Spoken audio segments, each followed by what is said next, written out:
Dr. Jerome Corsi is on your screen. He's in Cleveland, and you started a bit of a firestorm on the radio talk shows this week. What was it all about? Well, Brian, it's a great honor to be with you. I wrote an article in WorldNet Daily in which I'm discussing this new presidential directive. It was a national security and homeland security presidential directive, and the designations of it on the White House website are NS for National Security, PD for Presidential Directive 51, and HS for Homeland Security, PD 20. And Brian, what it did is it defined a national emergency in a very broad terms. It gave the president the ability to declare that a national emergency existed, and then assumed the president could take up the following powers, which is all national essential functions for continuity of the government, including directing all federal, state, local, territorial, and tribal governments, as well as private sector organizations, which were going to continue functioning under the president's directives in the event of a national emergency. And Brian, I wrote about it because I think this is the most broad definition of emergency powers I've ever seen a president award to themselves, and it really is virtually dictatorial powers, the ability to take over and manage all levels of government, including private sector organizations, and the directives have no indication that to get these powers the president has to go to Congress. It looks from the language as if the president on his own declaration, President Bush, could just say, well, we have an emergency, and there's some very broad definitions of emergency in the Security and Prosperity Partnership working groups. We have an emergency, it's avian flu, and I'm going to assume all these powers, and I'm now directing even tribal governments. So, Brian, I think it was a very alarming directive.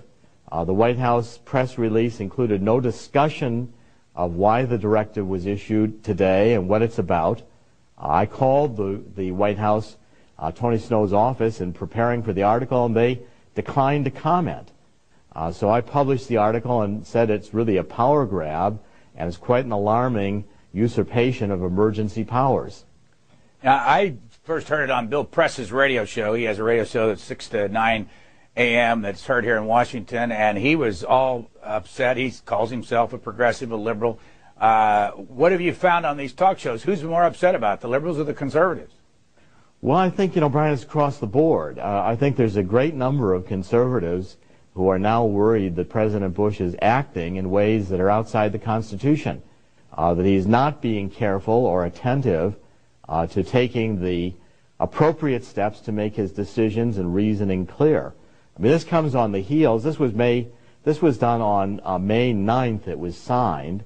On April 30th, President Bush, again without congressional approval, signed an agreement with the European Union in which he created a transatlantic economic council, a new cabinet-level office, again, no congressional approval of the office being created, with the idea to economically integrate us with the European Union. And it was co-signed by Chancellor Merkel of Germany and the head of the EU. I mean, a ceremony in the White House, again, without consultation of Congress at all. And we see right now this new Kyle, Kennedy, McCain immigration bill that came out of a closed conference, compromise conference in the White House, and the White House wanted to have a vote on this virtually before any senators could read it. So there's a great deal of concern, I think, on both liberals and conservatives. The president's taking powers onto himself that don't have a basis in the Constitution, and this idea of emergency powers is particularly frightening because students of history will remember that even in ancient Rome, the consuls who wanted to become emperors or dictators declared emergencies, and then they said, well, they were the emperor in charge of solving the problem. And these directives, NSPD 51 and HSPD 20, allow the president to take over the management of all executive branches of government down to the tribal level, plus operate private sector organizations. I've never seen any definition like this in any document I've looked at in presidential history. Dr. Jerome Corsi, a Harvard PhD from 1972. is talking to us this morning from Cleveland. Let me show you, I don't know if you can see what we have here, but on May the 10th, the Washington Post thought that this was important enough to put only on page 13, or I think page 12. And they're not alarmed by it. That Bush changes continuity plan, administration, not DHS, would run shadow government by Spencer Sue. President Bush issued a formal national security directive yesterday ordering agencies to prepare contingency plans for a surprise decapitating attack on the federal government and assigned responsibility for coordinating such plans to the White House. The prospect of a nuclear bomb being detonated in Washington without warning, whether smuggled in by terrorists or foreign governments, has been cited by many security analysts as a rising concern since September 11, 2001 attacks. Why? And the rest of the media they haven't addressed this, don't seem to care about it. Why are you so upset and they're not? Well, I think, Brian, you just hit on reasons why C-SPAN is watched by an increasing number of people. I know that at WorldNet Daily, where I've been writing as an investigative reporter now for several years, we're getting 8 or 9 million distinct viewers every month, 50, 60 million page views a month. The reason is that the mainstream media does not seem to be covering issues which are of deep concern to the American people.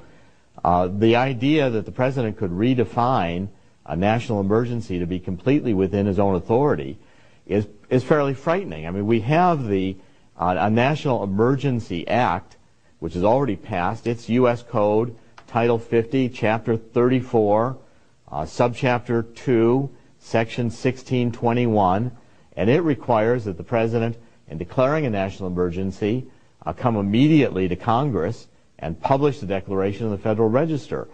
This new National Security and Homeland Security Directive, National Security Directive 51 and Homeland Security Directive 20, have no requirement to go to Congress and say nothing about how this directive complies with or supersedes the National Emergency Act requirements to notify Congress. It seems to me it supersedes it, and that's particularly frightening because you've got the ability of the executive. Our founding fathers were well aware of what the ancient Romans used to do. If they wanted to define these kinds of emergency powers into the Constitution, they could have done it. We just got rid of, at that point, King George III in England, and the founding fathers wanted to balance in a limited constitutional republic the power of the executive. And I don't think the American people are ready for King George W. Bush to undertake these kinds of authorities without some very thorough discussion in the public debate. Let me, before we grab a call, bring our audience up to date on your background. You were very much involved in the 2004 campaign. You were the co-author, I believe, with John O'Neill, of Unfit for Command. Am I right so far? Yes, that's correct. I co-authored that with John O'Neill and worked with the Swift Boat vets to tell their story. On the Wikipedia site under your name, they say that in January of 2005, you told the Boston Herald that you planned to bid for John Kerry's seat in Massachusetts in 2008, and then you stated also you would run for as a Republican or an independent. Is that still active? My wife vetoed that. She did not want me moving up to Massachusetts to run against John Kerry.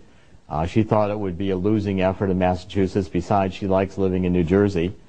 The Constitution Party right now is the National Veterans Coalition is trying to draft me to be their presidential candidate in 2008, and I'm considering it. I will not go to Massachusetts and run against John Kerry, but I am actively talking with the Constitution Party. And I've not been a Democrat or a Republican. I've never, to my knowledge, been registered with either party. I've certainly not been an active participant in either. I joined the Constitution Party, but that's my affiliation. I don't consider myself either a Republican or a Democrat. We had a hard time finding somebody to talk about what you are talking about on the, from the other side, but John Fortier will join us by phone at the bottom of the hour. He's from Continuity of Government Commission, and we'll just get his take on it. But let's go to the phones. Where's home originally? I was born and raised in Cleveland. It's nice to be back in Cleveland today. Where's your home now? My home now is in New Jersey. We live close to Morristown, New Jersey, North Central Jersey, and I've lived there now going on to about 18 years. You can find all of this that we're talking about on our cspan.org website, or you can get it at what's the actual worldnewsdaily.com? WorldNetDaily. WorldNetDaily.com or WND.com. Thank you. WorldNetDaily.com.